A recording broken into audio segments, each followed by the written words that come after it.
Greetings, Macadine family. Just here at the Macadine headquarters, doing a little bit of brainstorming here with our beloved friend, Miss Cannabis, and Sister Mo's in the back, Sister Mac in the back, and thank you, Sister. I was just wanting to cover a difference, a very significant and distinct difference when it comes to domestic violence with so-called black men and so-called white men. And I say so-called because my shirt is black. You know what I mean? This wall is white, and we know that they colorize people to keep us divided.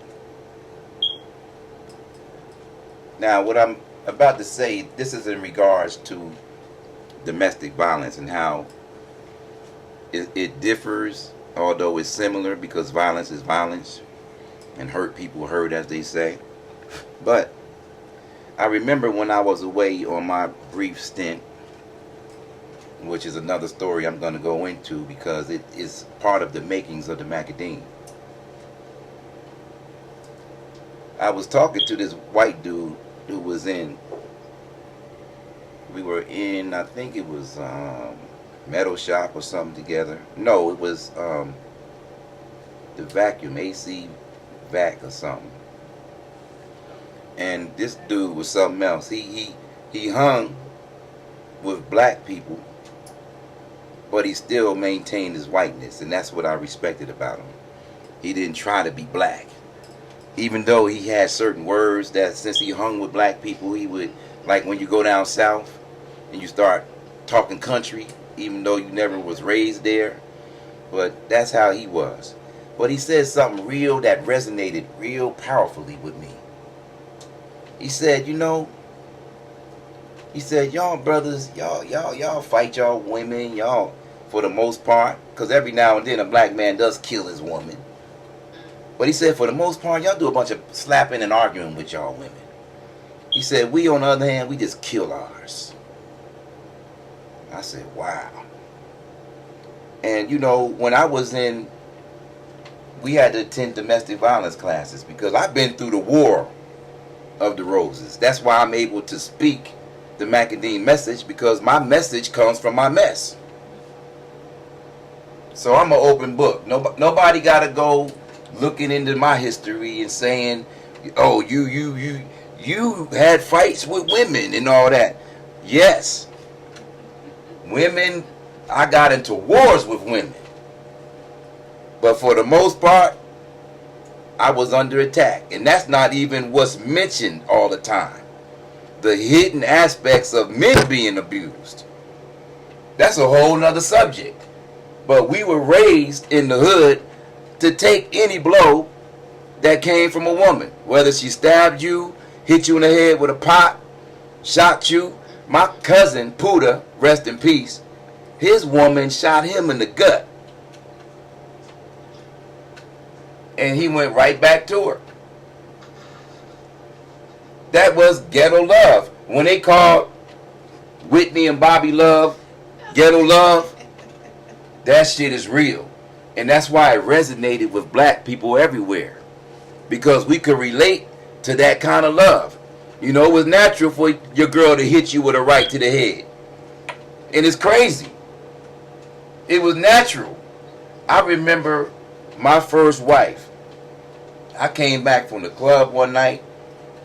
It was around 2 in the morning. And the driveway was dark. You had a walkway. But it usually it had a light there that this night it was off. So as I'm walking down this 20 feet alley aisle going to the side of our house, I see an image of someone from the distance, in the dark, sitting like an Asian at the base of the steps with a hoodie on. And as I'm about maybe 10 feet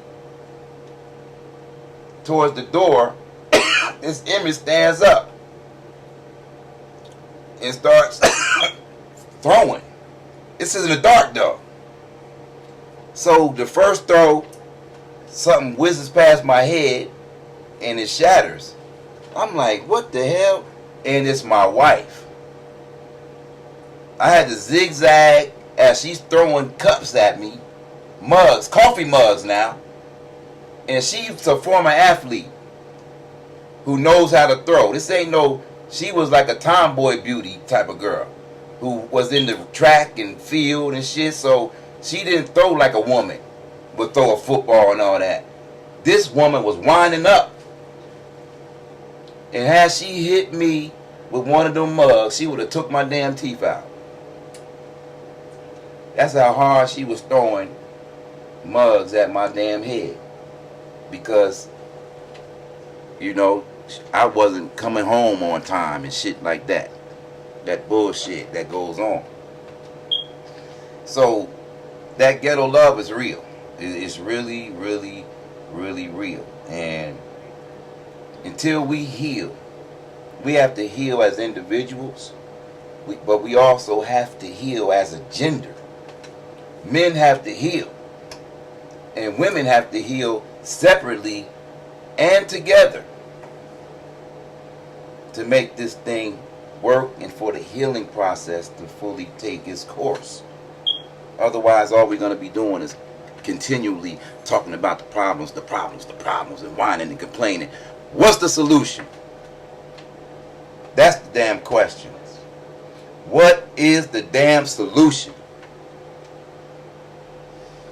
The solution is not for a man to be a player and a pimp. You know, pimps are parasites. Pimps are parasites. How do you know? Was you a pimp? No, but as Mike Epps said, I was something like a pimp.